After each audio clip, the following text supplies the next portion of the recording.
Yo, what's up mga tol? Magandang araw. For today's video, meron nga pala tayong bagong pasyente mga tol. Hindi naman malala yung sakit, sakto lang. Parang kagat lang ng langgam. Anyway, huwag ka na mag-Ingles. At ayon nga sa ating client, magpapalit na daw siya ng bagong fork. Yung full carbon fork na nakakabit ngayon sa Tsunami bike niya ay papalitan na. Papalitan na namin ng aluminum na tinidor. Pero Tsunami fork pa rin ang ipapalit namin para terno. Okay na sana si client sa full carbon fork na kasalukuyang nakakabit. Kaya nga lang, huli na nang malaman ni client na may diferensya pala yung fork niya. Since daw kasi nung nakipag-swap siya ng whole bike, hindi na daw niya na-check yung bike kung may diferensya o wala. At last time, nung magpapalit nga siya ng stem, nung paghugot, napansin niya na merong crack yung steerer tube. Ang dahilan kung bakit nagkaroon ng crack ay gawa ng star nut pala yung inilagay doon sa steerer tube ng full carbon fork. Ayan men, no, dali ng taglamig.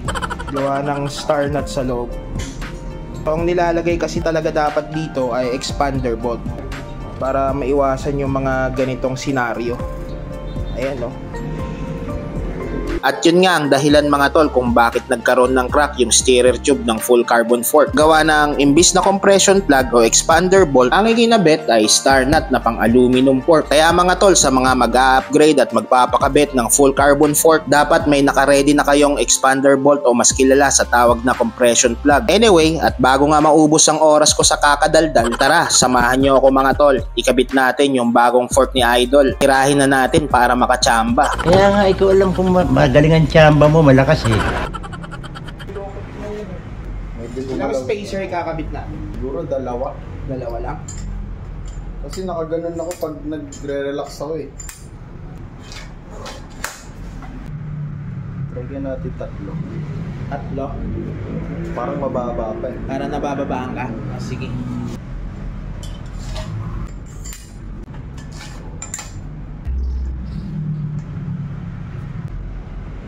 Ayan, goods na ba yan? Yun. Tatlo? Tatlo. Pag na kayo. Tsaka magpalit ka ng stem. Naka negative 17 kasi ito eh.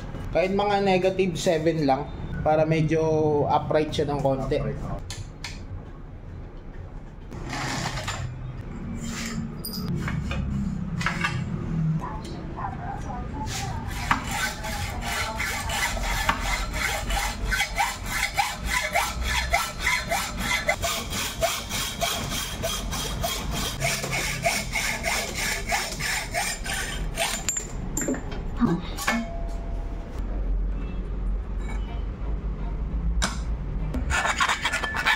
Na hindi ko Kaya kung anong ginag yun, dapat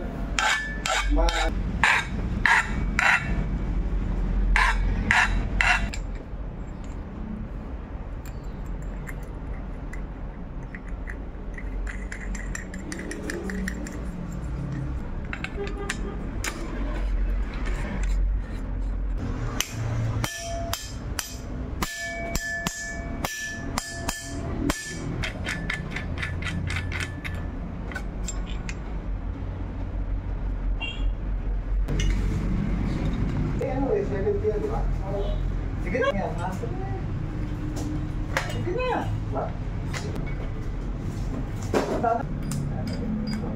Huwag ka malele. Ano yung pinapayaran mo na cash o Gcash? Kasi nakapuro sila ng Gcash. Diretso na siya. Pero bukas ito eh. Ito naman sa tinda na. Ewan ko, makumata si Pepe. nicely.